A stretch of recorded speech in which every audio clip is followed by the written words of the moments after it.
What's happening? It's Sir William, and today I'm camping in a spaceship.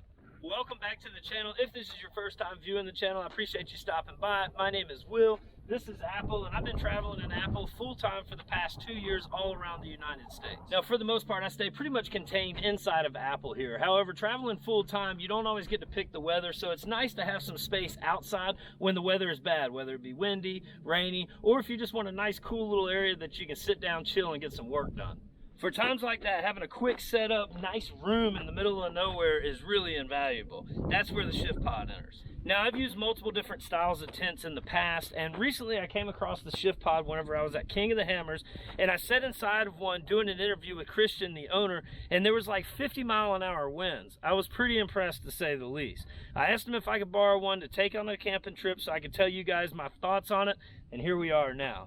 The first day that I set this thing up out here in the Arizona desert, it rained, it hailed, and I had 45-mile-an-hour winds, and this thing did absolutely phenomenal. So the ShiftPod is a hub-style tent, meaning that it pops in on the sides and on the roof like this, and it's got 6 different sides to it, making it a real large footprint and plenty enough room on the inside, kind of like a penthouse suite. I feel like I can almost park Apple inside of this thing. The cool thing about this design is the fact that once you got it out right here, the geometric design is really good against any kind of wind or anything like this. The ShiftPod also comes with really nice guidelines here. As you can see, you can get them nice and tight. They stay nice and tight, and they hook on really solid with these carabiners.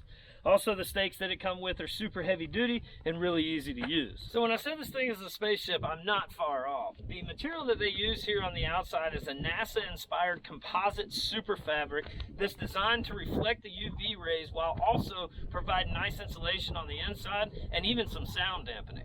From my experience in the real world, what this means is whenever it's really hot outside, there's a clear temperature difference of somewhere around 5 to 10 degrees on the inside. Also, sometimes in the desert, it gets pretty cold. Last night, it was 37 degrees, and I had no problem staying warm on the inside of the ShiftPod. As you can see, there's multiple different ventilation points, including those windows I talked about. On the inside, there's even spots for you to run ducting for either a diesel heater or one of those portable ACs, and you have a spot for all your wires to come through, too. As you can see, you can close up all 6 windows and all your ventilation hatches and get it really nice and sealed off in here, or you can open everything up for some good ventilation. Now, it does come with a center mast pole that you can put right here in the floor to go all the way up to the ceiling, and this will help protect you against any really strong winds to keep this from popping down on you. On the inside here, it's got plenty of room. This is like an instant cabin in the woods, literally. On camera, it's kind of hard to convey the actual size of this tent, but this is a super big tent. From point to point, it's 12'8", and from wall to wall, it's 11.5 feet. Standing directly in the center, you can see I got plenty of headroom with the 6'4" ceilings. And over here on the sides at the shoulder, you got 5'10" ceiling. So plenty of room all the way around. The entire structure is made of these carbon fiber composite rods here. They're super strong, and it's got a really nice spot here where you can push out and not have to worry about pinching yourself. It's got 2 doors on each side to make it really easy to get in and out of, and all the zippers are high quality 𝐒𝐿𝐾 zippers. Aside from being nice and reflected and insulated, the outside has got a hydrophobic coating on it and mildew resistant protection. Another really nice thing about the reflective material is the fact that it stays nice and dark on the inside. This allowing you to sleep in just a little bit longer whenever you're chilling at camp.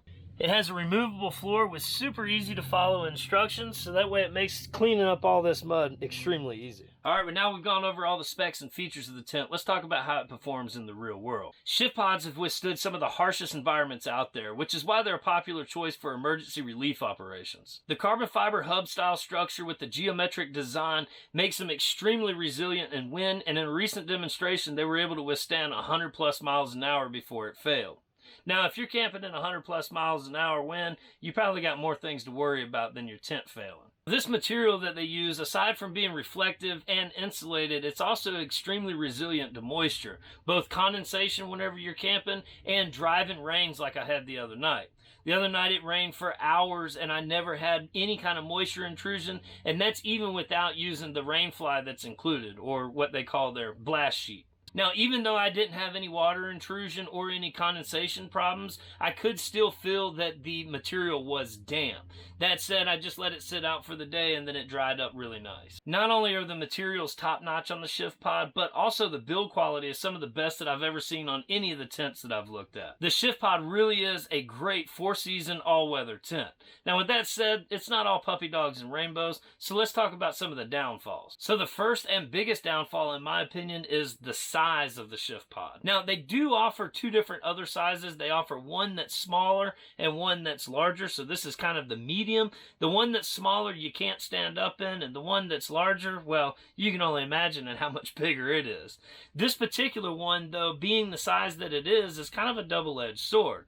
It's nice to have a large sheltered area for base camp, specifically if you're going to be there for any length of time in adverse weather conditions. However, whenever you go to pack it down, it's just as long as it is tall, nearly 6.5 foot. With that said, it doesn't fit in many different pickup truck beds, and it definitely doesn't fit in the back of the 4Runner, so I have to stick it up on top of the roof. It comes in at nearly 70 pounds, so trying to get it up on top of the roof can be a little bit of a hassle. Plus, being up on top of the roof, I'm worried that over time the UV rays on the bag and the weathering of the bag may become an issue.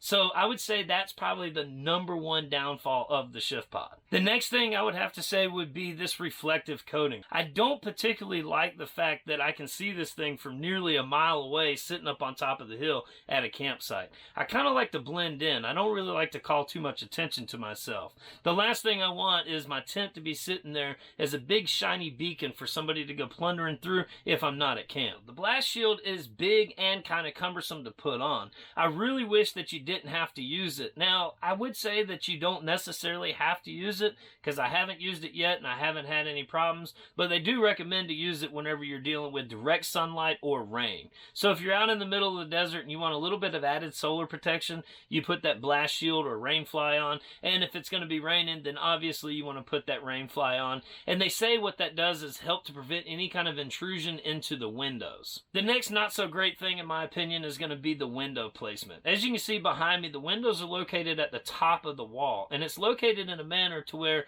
whenever it rains, that's the very first spot that water comes in. I don't know if this can be changed in the design process or not. Maybe they can put them down at the bottom. I'm not real sure, but that's just something that I did notice. Last but not least is these doors. Man, I hate getting in and out of these doors. Now, this is not unique to just the ShiftPod. This is an inherent design flaw across the board with all hub-style tents, and I really don't know that it's a design flaw. I've looked at it many different ways with all the different hub-style tents on the market. They all share this same design, and the reason is because, well, there's really no other way to design the door. With that said, though, the doors are extremely cumbersome to get in and out of, move things in and out of, and can present a hazard specifically to those with less mobility in their legs. Now, I know I haven't touched on it, and the question's just burning you up on the inside because you might have seen some of my other videos. How does the ShiftPod compare to the Gazelle?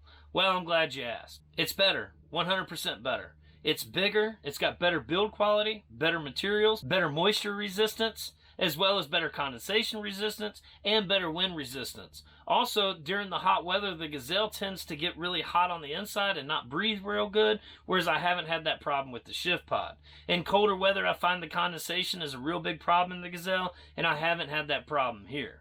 I do wish that the ShiftPod was a little bit smaller. Instead of having 6 sides, maybe share that same 4-sided design, and that way it wouldn't be so big and cumbersome, but other than that, it's just a better tent. Now, with that said, you're going to pay for a better tent. This is more expensive than the Gazelle. And with that said, it's going to price its way out of a lot of people's budget. Overall, if you're looking for just a tent to go hang out on the weekends, then maybe another tent is the better option. Or maybe the smaller tent is a better option. If you're looking for a true 4-season, all-weather tent that can withstand some of the harshest environments you're going to put it in, and you plan on having it for a really long time, then go with the ShiftPod. Alright, well that's going to wrap it up with the ShiftPod. Hopefully this gives you enough information to make a right decision on your next tent. If you're interested in the ShiftPod, the links are down in the description below. Some of the links are affiliate links, which means that I get paid a small commission that's not charged to you, and it does help support the channel. I really appreciate you guys watching. Leave a comment down below if you have any questions. I'll try to get to them. Till next time, you guys keep hanging in there like a hair on a biscuit, and remember, you can be happy if you've a mind to. Peace, y'all.